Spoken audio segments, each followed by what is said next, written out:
Hello guys, welcome back to my channel Wangxian forever love. तो आज मैं आप लोगों के लिए मेरी स्टोरी माय क्यूट नेबर का नेक्स्ट चैप्टर लेकर आई हूँ।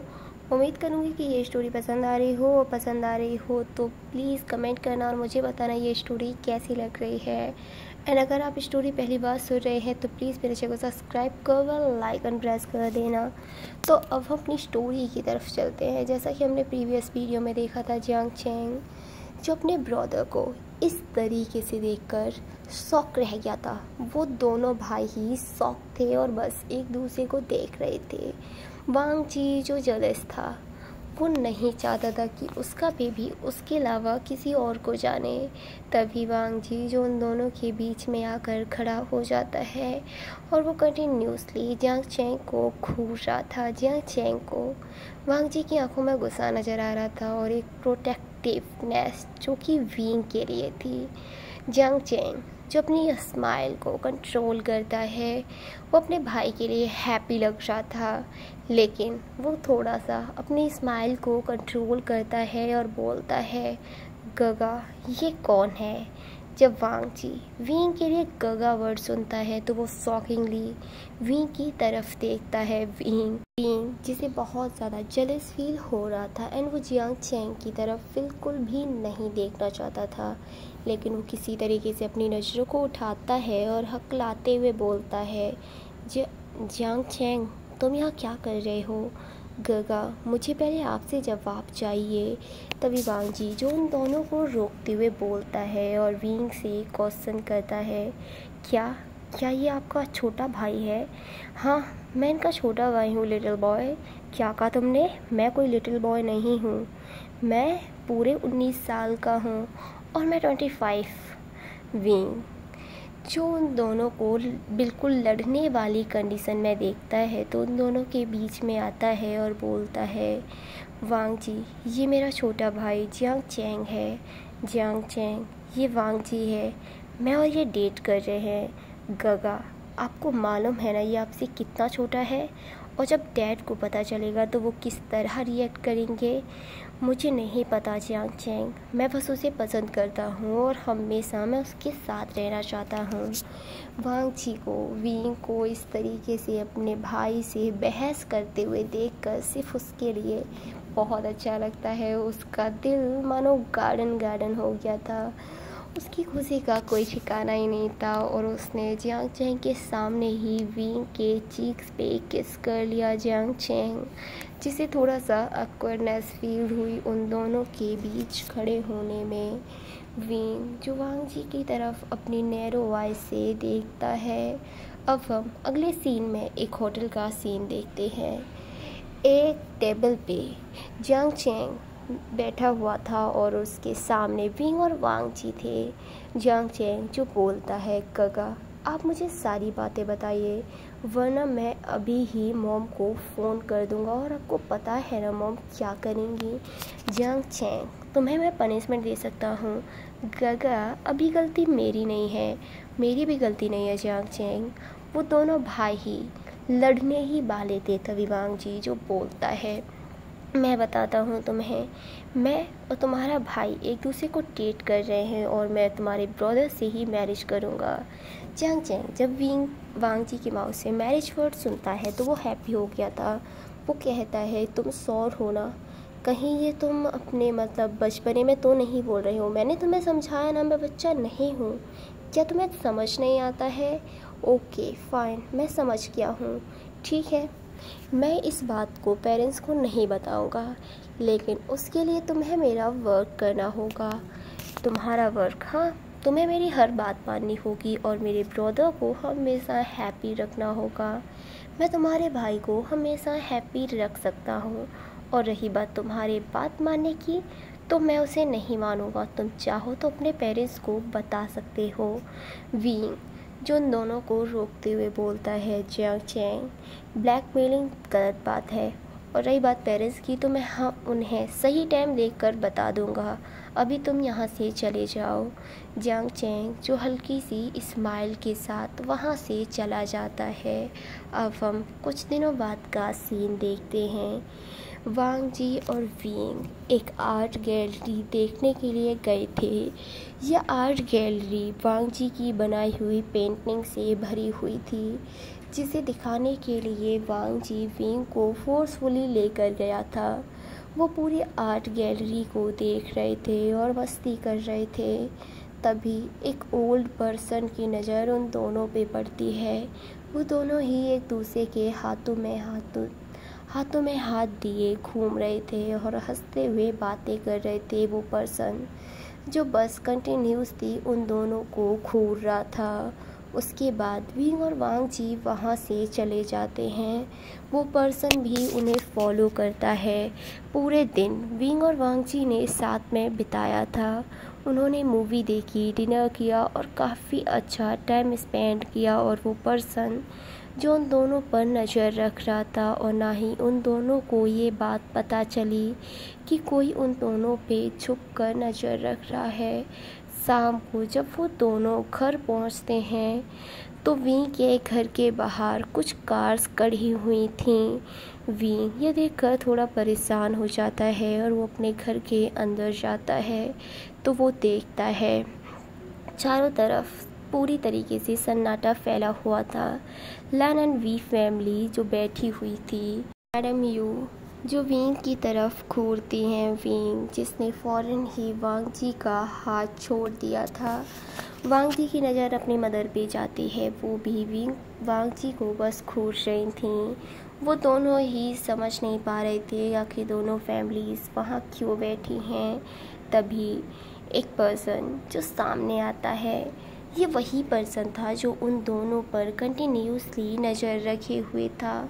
ये थे विंग के फादर जंग फमियान जो विंग के सामने आकर खड़े होते हैं और बोलते हैं, विंग आज तुम्हारी एक इम्पोर्टेंट मीटिंग थी, तुमने उसे अटेंड क्यों नहीं किया? वो डैड, मुझे कुछ इम्पोर्टेंट काम आ गया था। मैं जान सकता हूँ तुम्हारा इम्पोर्टेंट काम क्या था? डैड तुम क्या? विंग टेल मी, मुझे बताओ ऐसा क्या इम्पोर्टेंट काम था जो तुमने इतनी इम्पोर्टेंट मीटिंग को छोड़ दिया? विंग जिसके पास कोई जवाब नहीं था। तभी मैडम लैन जो वांग जी के सामने आती हैं और बोलती हैं, वांग जी मुझे तुमसे ये उम्मीद बिल्कुल नहीं थी।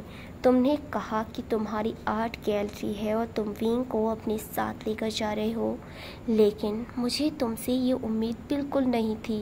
वांग जी जो अपनी मॉम की तरफ देखता है और बोलता है, मॉम क्या मुझे क्लियर बताएंगी आखिर क्या हुआ है? तुम्हें नहीं पता कि तुम दोनों ने आखिर किया क्या है? विंग और वांग जी जो एक दूसरे की तरफ देखते हैं। तभी जंग फमियान जो गुस्से में विंग को एक स्लैप कर देते हैं, जिस स्लैप की वजह से विंग की आंखों से आंसू आ गए थे और उसका टीथ से उसका लिप जो कट गया और वहाँ से ब्लड आने लगा।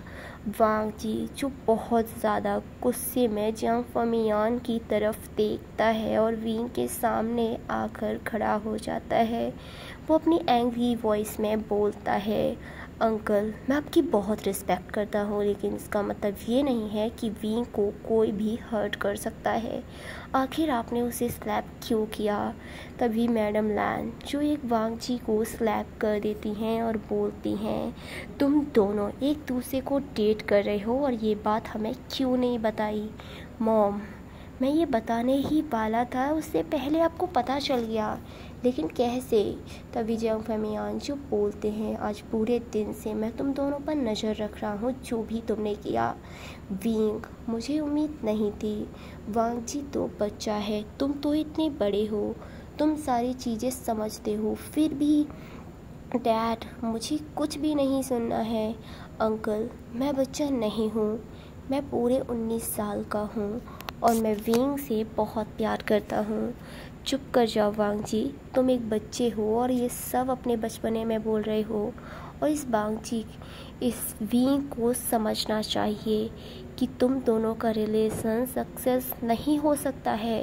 अंकल आप क्यों नहीं समझ रहे हैं? तभी मैडम लैन जो गुस्से में बोलती हैं, शट अप बांगची, अब तक तुम शरारतें करते थे, मुझे लगता था कि अब तुम में बचपना है, लेकिन तुम इस हद तक बढ़ चुके हो। मैं इस रिश्ते के लिए कभी भी तुम्हें परमिशन नहीं दूंगी। मैं कभी भी इस रिलेशन को एक्सेप्ट नहीं करूंगी। शुक्र है गगा यहाँ पर नहीं है। यहाँ पर मैडम लैन चांग उनकी लन कुरैन की बात कर रही थी। लन कुरैन जो है नहीं, और मैडम लैन और उनके हस्बैंड जो अभी वहाँ पर हैं, उसकी सिस्टर लिली और लैन सचैन जो वहीं बैठे हुए थे। जियांग चैंग जियांग यानली भी वहाँ पर थी। वो कुछ कहना चाहते थे अपने ब्रदर के सपोर्ट में, लेकिन उनके पेरेंट्स का गुस्सा इतना ज़्यादा था कि कोई भी उनकी बात को सुनना नहीं चाहता था। तभी भी जो अपने डैड के सामने नीस पर बैठ जाता है और बोलता है, डैड मैं वांगची से बहुत प्यार करता हूँ, मैं हमेशा उसके साथ रहना चाहता हूँ। मुझे पता है हम दोनों के बीच बहुत ज़्यादा एज गैप है। मैंने खुद को बहुत समझाने की कोशिश की, मैंने खुद को बहुत समझाया, बहुत रोका, लेकिन फीलिंग्स पे कोई कंट्रोल नहीं होता। डैड आप भी तो कहते हैं ना, प्यार जेंडर नहीं देखता, एज नहीं देखता, कुछ रंग भी नहीं देखता, कुछ नहीं देखता है, वो बस हो जाता है। और जब आपके बेटे की बारी आई तो आप उसे एक्सेप्ट नहीं कर सकते, या फिर आपके वर्ड केवल लोगों को दिखाने के लिए होते हैं। जंग फमियान जिन्हें समझ नहीं आ रहा था वो आखिरकार अपने बेटे को किस तरीके से समझाएं कि ये रिश्ता उसके लिए अच्छा नहीं है। जंग फमियान विंग के सामने नीस पे बैठ जाते हैं और विंग के सर पे सहलाते हुए बोलते हैं, विंग मुझे पता है कि तुम वांगजी से बहुत प्यार करते हो। मैंने आज देखा कि वांगजी भी तुम्हारी बहुत केयर करता है, लेकिन आज से 10 साल बाद जब तुम ओल्ड हो जाओगे, वांगजी यंग होगा, उसे नीड होगी प्यार की, तो तुम उसे वो नहीं दे पाओगे। तो वो हो सकता है किसी और को चुने। वो यंग होगा, उसकी ज़रूरतें होंगी, सब कुछ होगा, और मैं जानता हूँ मेरे बच्चे तुम इसे एक्सेप्ट नहीं कर पाओगे। तभी वांगजी जो बोलता है, अंकल 10 या 20 या फिर कितनी भी साल गुजर जाएं, विंग से प्यार करता हूँ और उससे ही करता रहूँगा बिना किसी कंडीशन के। और जब मैं यंग होगा और विंग ओल्ड हो जाएगा, मैं उसका ख्याल रखूँगा हमेशा। जंग फमियान जो उन दोनों की आंखों में सच्चाई देख रहे थे, लेकिन वो अपने बेटे के फ्यूचर के साथ नहीं खेल सकते, इसलिए वो अपने इमोशंस को कंट्रोल करते हैं और गुस्से में खड़े होते हुए बोलते हैं, मिसेस लैन मैं आपसे रिक्वेस्ट करता हूँ अपने बेटे को अब्रॉड भेज दें। उसे स्टडीज़ के लिए उसका करियर बन जाएगा और वो अपने भविष्य को भी सुधार सकता है। हो सकता है उसके सर पे जो पागलपन का भूत सवार है वो भी उतर जाए। आप उसकी स्टडीज़ के खर्चे की चिंता मत कीजिए, मैं उसे देता रहूँगा। मैडम लैन जिनके पास कोई जवाब नहीं था, वो बस अपने बेटे को देख रही थी जिसने शायद गलती नहीं की है, लेकिन आज लोग उसे गलत ठहरा रहे हैं, शायद उसकी एज कम है इसलिए। मैडम लैन जो हामी भर देती हैं। विंग जो अपने डैड को रोकना चाहता था, वांगजी बहुत गुस्से में था, लेकिन विंग ने उसका टाइटली हाथ पकड़ लिया, जिस वजह से वांगजी जो कुछ भी नहीं बोलता। यहाँ पर डिसाइड होता है कि वांगजी 5 सालों के लिए अब्रॉड चला जाएगा अपनी स्टडीज़ के लिए, और विंग को पेरिस भेज दिया जाएगा ताकि वो अपनी बिजनेस की